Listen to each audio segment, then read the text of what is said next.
চারিদিকে আজান হয়ে গেছে। যার যার কাজ রেখে সালাত আদায়ের জন্য মসজিদের দিকে রওনা দিচ্ছে।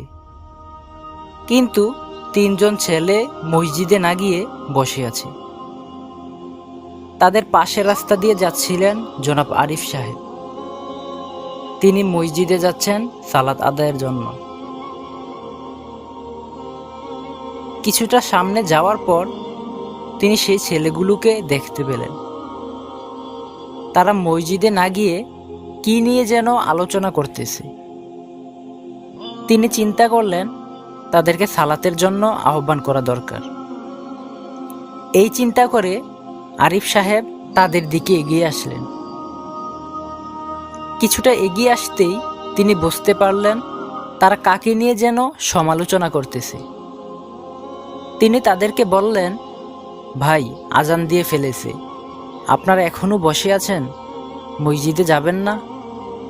তাদের একজন বলল, আরে ভাই, সবেমাত্র আজান দিয়েছে, জামাতের আরো অনেক সময় বাকি রয়েছে, আপনি যান, আমরা আসতেছি। আরিফ সাহেব বললেন, আচ্ছা, তা না হয় বুঝলাম, কিন্তু আমি আসার সময় শুনেছিলাম আপনারা মনে হয় কাকে নিয়ে যেন সমালোচনা করতেছেন। তাদের একজন বলল, আরে ভাই, আমরা কাকে নিয়ে সমালোচনা করি আর কাকে নিয়ে সমালোচনা করি না, এটা তো আপনার দেখার বিষয় না। আপনি মসজিদে যাচ্ছিলেন, মসজিদে যান। আরিফ সাহেব বললেন, না মানে, অন্যকে নিয়ে তো গীবত করা ইসলামে নিষেধ করা হয়েছে, তাই আপনাদেরকে বললাম আর কি। এটা খুবই জঘন্য অপরাধ। অন্যের নামে গীবত করা আর মৃত ভাইয়ের গোশত ভক্ষণ করার সমান। আরিফ সাহেবের কথা শুনে তারা সকলে রেগে গেল।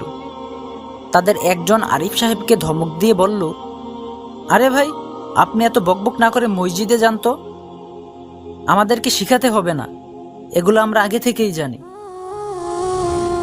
মাহফিল অ্যাপস দেশের সর্ববৃহৎ ইসলামিক ভিডিও স্ট্রিমিং অ্যাপস। হালালভাবে সকল ইসলামিক ভিডিও দেখতে এখনই ইনস্টল করুন।